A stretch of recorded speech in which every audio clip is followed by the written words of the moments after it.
Hello hello मेरे प्यारे प्यारे विद्यार्थियों, आपका मेरे चैनल में स्वागत है। मेरे चैनल का नाम है रजनीकांत सिन्हा। ये यूट्यूब का चैनल है ना।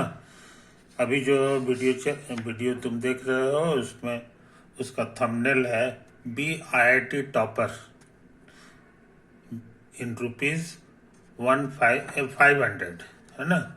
BIIT टॉपर इन रुपीज 500, 500 रुपया खर्च करना है मेरे दोस्त, और जिंदगी का लाजवाब चीज IIT टॉपर बनने का शौक पूरा कर लो, है ना। मेरे वीडियो का यही उद्देश्य है। ये मेरा लेक्चर नंबर 150 है ना। स्टार्ट हुआ है लेक्चर नंबर 01 से, 1 से शुरू हुआ है 150 में। ये बड़ा ही इम्पोर्टेंट है, इम्पोर्टेंट जंक्शन पे हम लोग आ गए हैं। देखोगे लिखा हुआ रहता है P+M, समझे कि नहीं। P+M पहले लिखा हुआ था M+P, M+P का माने मैथमेटिक्स पहले करेंगे और उसके बाद इसकी बारी आएगी। तो ये वाला काम हम कर चुके हैं, अब फिजिक्स की बारी आ रही है कि नहीं। तो हम लोग काफी काम कर चुके हैं, अब चाहते हैं बिना लेट किए हुए फिजिक्स की दुनिया में आ जाएं, फिजिक्स की दुनिया में आ जाए, है कि नहीं। तो समझ लो ये पाथ है जिस पे कोई पार्टिकल चल रहा है। ये है हमारा पार्टिकल है कि नहीं। और उस समय घड़ी में टाइम हुआ है एट टाइम t, समझे। पार्टिकल थोड़ी देर बाद यहाँ पहुंच गया, उस समय टाइम हुआ है एट टाइम t+Δt, है कि नहीं। तो ये जो वेक्टर हो गया ये वाला यहाँ से यहाँ, है ना, इसी को हम लोग डेल्टा आर कहते हैं। और इसको डेल्टा आर का माने हो गया डिस्प्लेसमेंट,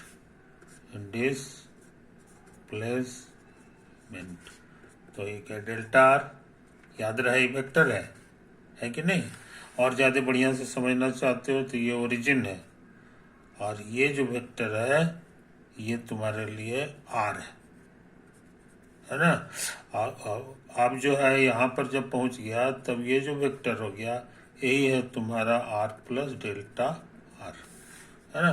तो इसमें से इसको घटाया गया है, तो इसको जोड़ोगे तो यही वाला आ जाएगा। तो यही सब डिस्प्लेसमेंट का क्या मतलब हुआ मोटा मोटी समझ लिया, है कि नहीं। अच्छा, वेलोसिटी का डेफिनेशन सिखाया गया है। Velocity means rate of change in displacement vector R, displacement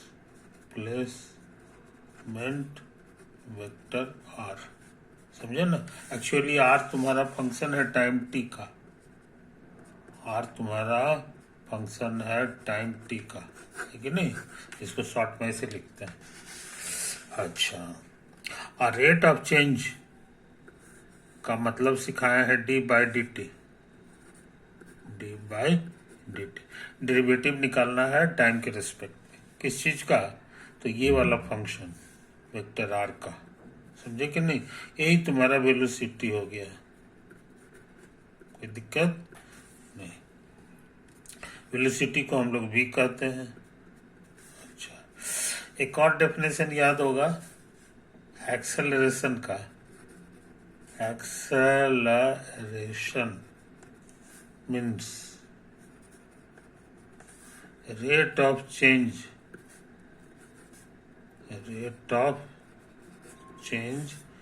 in velocity, समझे, वेलोसिटी वेक्टर। तो उसी की तरह लिख दोगे एक्सेलरेशन,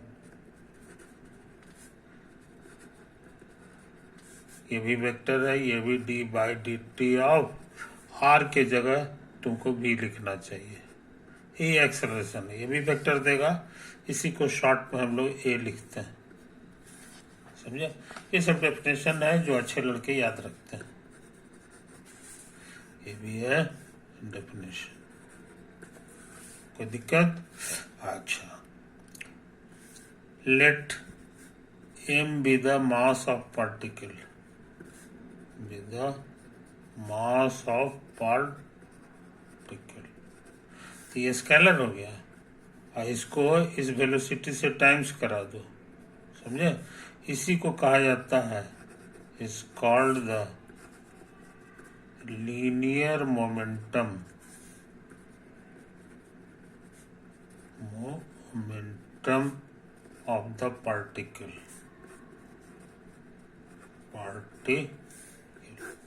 समझे? ये तो कहलाता है। जल्दी में रहेंगे तो लीनियर नहीं बोलेंगे, खाली मोमेंटम ऑफ द पार्टिकल बोलेंगे। इट इज डिनोटेड बाय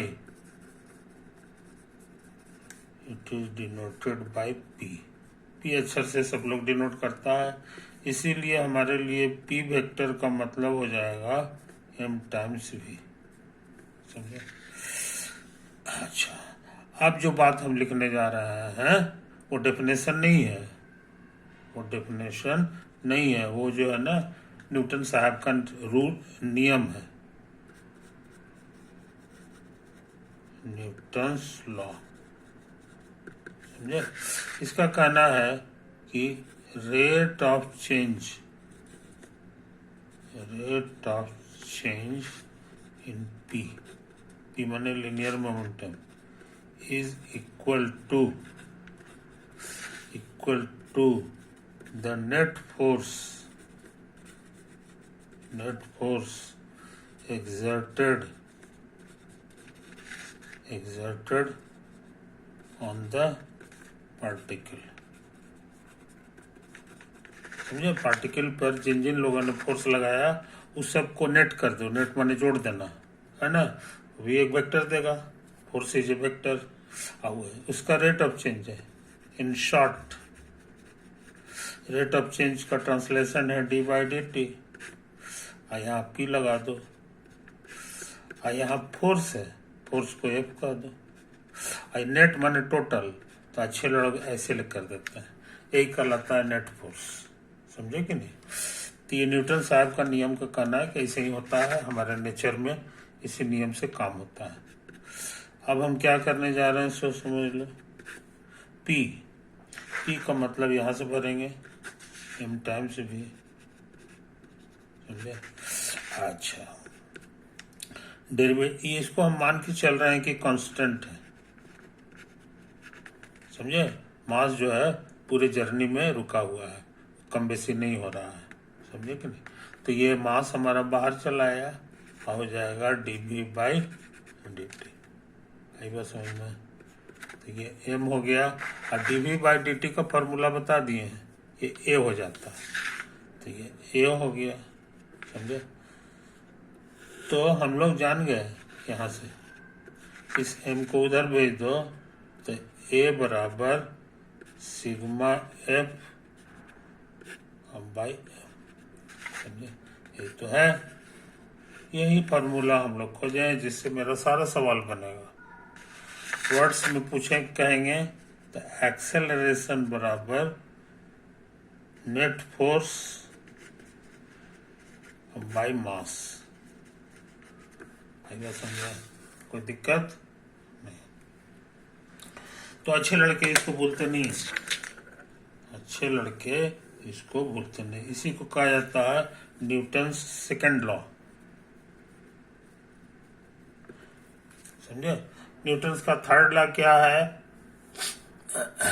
ये हम थोड़ी देर बाद बताएंगे अभी इसी को बचाओ, है कि नहीं? तो हम लोग ये बढ़िया से सीख लिए। अब हम क्या चाहते हैं, सोच समझ लो। अब चाहते हैं एक सवाल बनाना, एक क्वेश्चन बनाना। क्वेश्चन पहले लिखना पड़ेगा हमको, है ना? तो देखिए हम क्वेश्चन लिखने जा रहे हैं,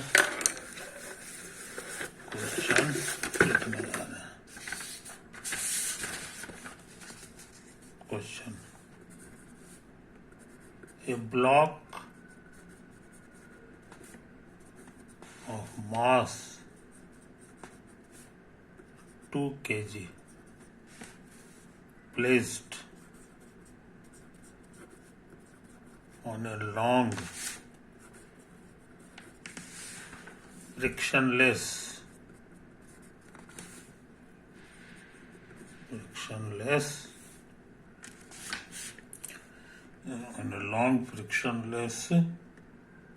horizontal table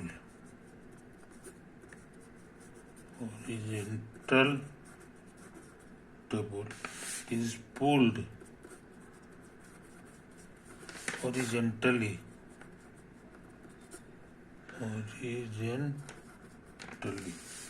by a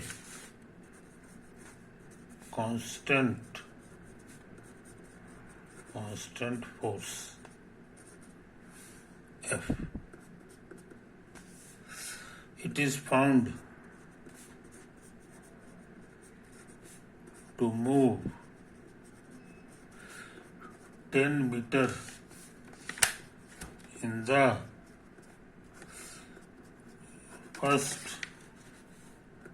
2 seconds.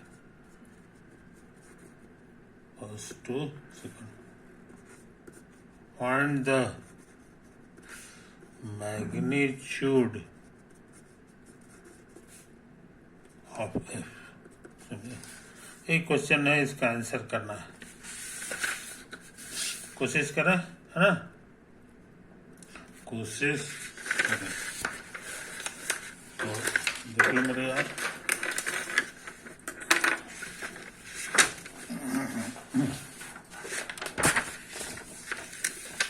पहले हॉरिजॉन्टल टेबल का फोटो बना लें।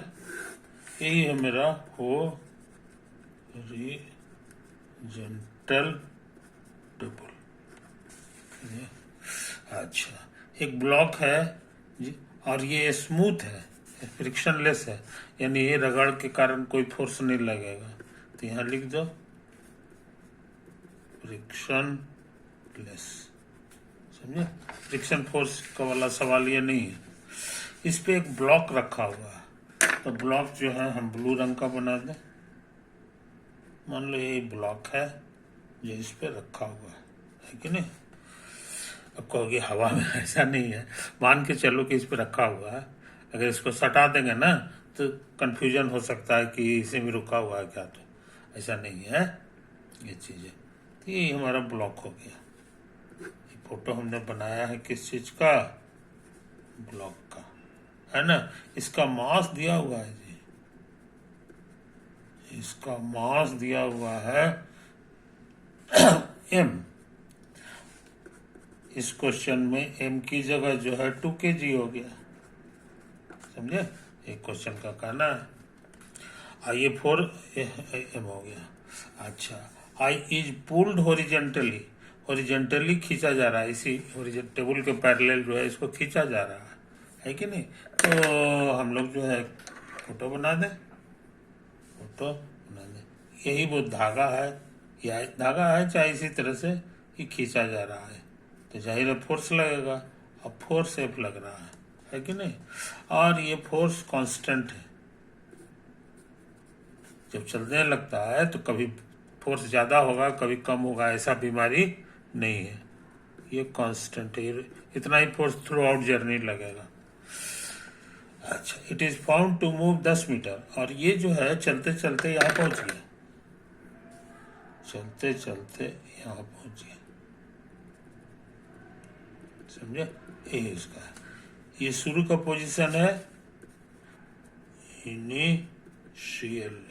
इनिशियली माने जब टाइम 0 था। ये पोजीशन इसका है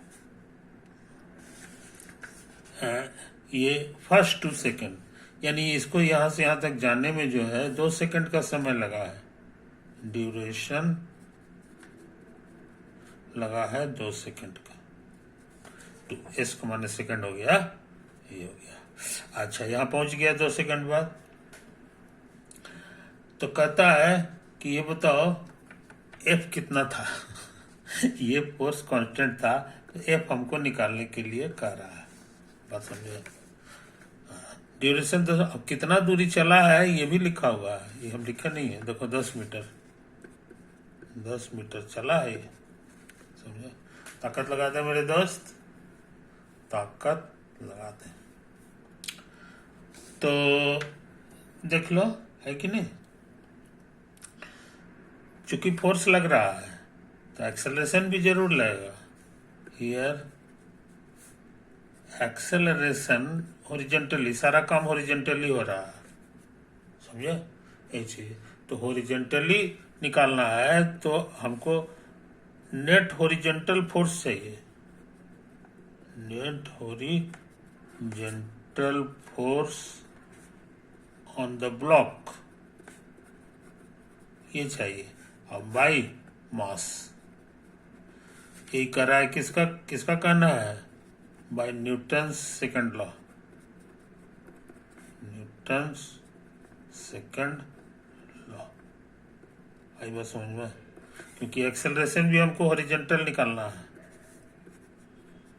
हॉरिजॉन्टल, तो हॉरिजॉन्टल के साथ ये हॉरिजॉन्टल ही लगेगा, समझे? अच्छा, हॉरिजॉन्टल फोर्स तो एक तो दिखाई दे रहा है, एक फोर्स ये दिखाई दे रहा है, और तो कोई हॉरिजॉन्टल फोर्स नहीं लग रहा। हालांकि इस पे अभी 2 फोर्स और लग रहा है, यानी इस ब्लॉक के ऊपर टोटल 3 फोर्स लग रहा है, समझे कि नहीं? तो ब्लॉक का हम लोग फोटो बनावे, ऐसे ऐसे ऐसे ऐसे गुंदा करके ये हो गया, ये ब्लॉक है हमारे लिए। ये फोटो हमने बना दिया ब्लॉक, और ब्लॉक पे लगने वाला फोर्स को गिनती कर रहे हैं। तो एक फोर्स तो इधर लग रहा है F, और एक फोर्स ये टेबल से सटा हुआ है, तो टेबल लगा रहा है ऊपर की ओर, समझे कि नहीं? तो ये लगा रहा है ऐसे करके ढकेल रहा है, ये फोर्स है ड्यू टू टेबल, समझे? कोई दिक्कत नहीं। अच्छा, एक फोर्स और लग रहा है, क्योंकि इसमें मास है तो धरती इसको खींचेगी, इसीलिए मेरे अनुसार इसको एक फोर्स और लग रहा है जो mg कहलाता है, m गुना g। ये किसके कारण लग रहा है? तो due to earth gravity, earth gravity. आई बात समझ में? तो कुल मिला के इस पे 3 फोर्स लग रहा है, समझे? अब सारे फोर्स को जरा बैलेंस करो, समझे कि नहीं? इसका मोशन देखो, तो ये मोशन इशारा कर रहा है कि न ऊपर जा रहा है न नीचे जा रहा है, यहाँ पर तो इधर नहीं जा रहा है, बट इस डायरेक्शन में नहीं जा रहा है, इसलिए इस डायरेक्शन में नेट फोर्स 0 है। कहने के माने ड्यू टू टेबल जो फोर्स N लग रहा है, ये N और mg बराबर है। ये हम कैसे जान गए? क्योंकि इसका मोशन इधर है, वर्टिकल डायरेक्शन में जरा सा भी नहीं है, इसी से हम जान गए, समझे? अच्छा, मगर हमको हॉरिजॉन्टल चाहिए, तो ये तो जिंदा है ना, ये एक दूसरे को कैंसिल कर दिया, लेकिन ये फोर्स तो है कि नहीं? तो फोर्स के कारण एक्सेलरेशन कितना लगता है, इसका फॉर्मूला न्यूटन साहब दे दिए हैं। तो इधर जो फोर्स लग रहा है वो इकलौता खाली F है, और मास कितना है तो यहाँ लिखा हुआ है 2 किलो है कि नहीं? ये 2 किलो है, किलो मन में रखेंगे, ये हो गया, समझ गया? तो हम लोग इतना मेहनत करके पता लगा लिए एक्सेलरेशन, एक्सेलरेशन को ये कहते हैं F बराबर, और ये हॉरिजॉन्टल का निशानी है, कोई दिक्कत? अच्छा, अब हम इस जर्नी को जरा गौर से देखें। यहाँ से यहाँ तक जाने में इसको समय लगा था जी, ये सब कर दिया ना? हाँ, इसको समय लगा था 2 सेकंड, t बराबर 2 सेकंड। अब कितना दूरी है? डिस्टेंस, तो डिस्टेंस लिखा हुआ है 10 मीटर, और एक्सेलरेशन कितना लगा था?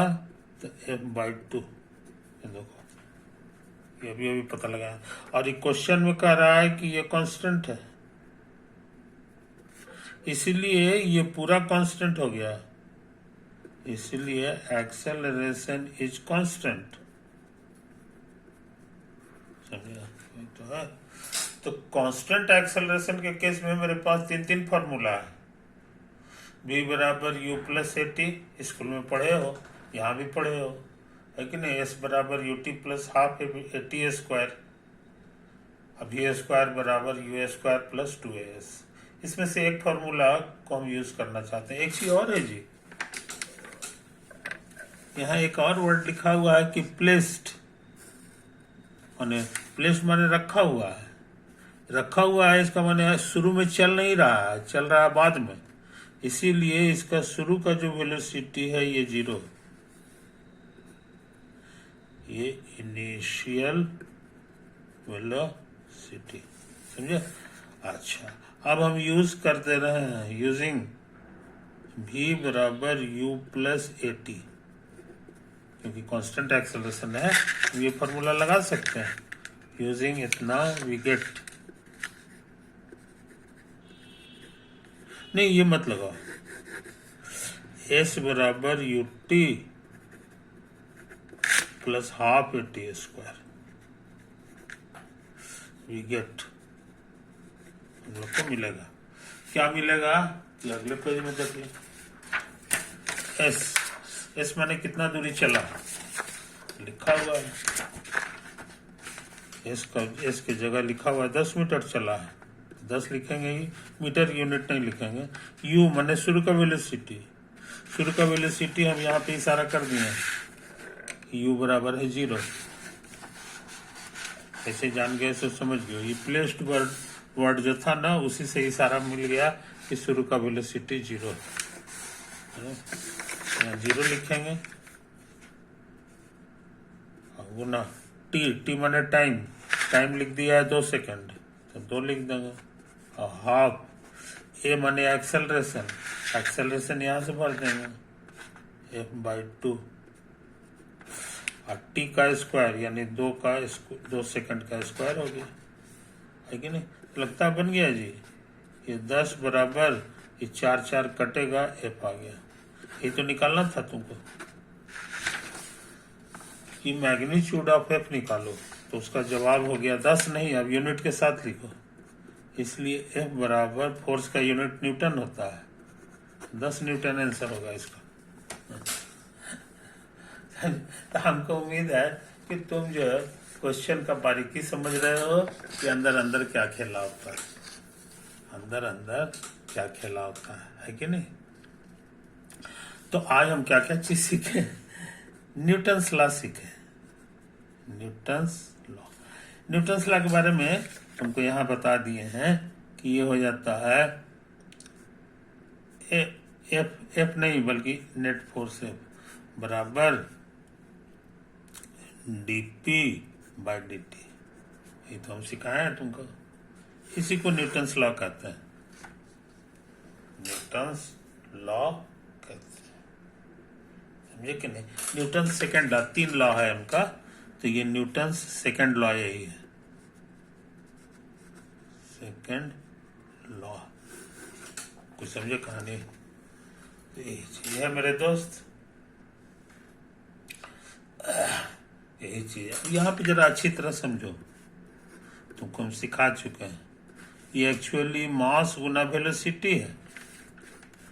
डेरिवेटिव निकालने में मास बाहर आ जाता है और d/dt ऑफ v लिख देते हैं, d/dt रहने दो, और v क्या था ये मत भूलो, वो था dr/dt। शॉर्ट भाषा में आजकल लोग कैसे लिखता है सो समझ लो, लिखता है d2r बाई dt², माने r को 2 बार डिफ्रेंशिएट करना है। इसको और सुंदर ढंग से शॉर्ट भाषा में न्यूटन साहब लिखते थे m और r वेक्टर और 2 बूंदा माने 2 बार डेरिवेटिव निकालना है टी के रिस्पेक्ट में।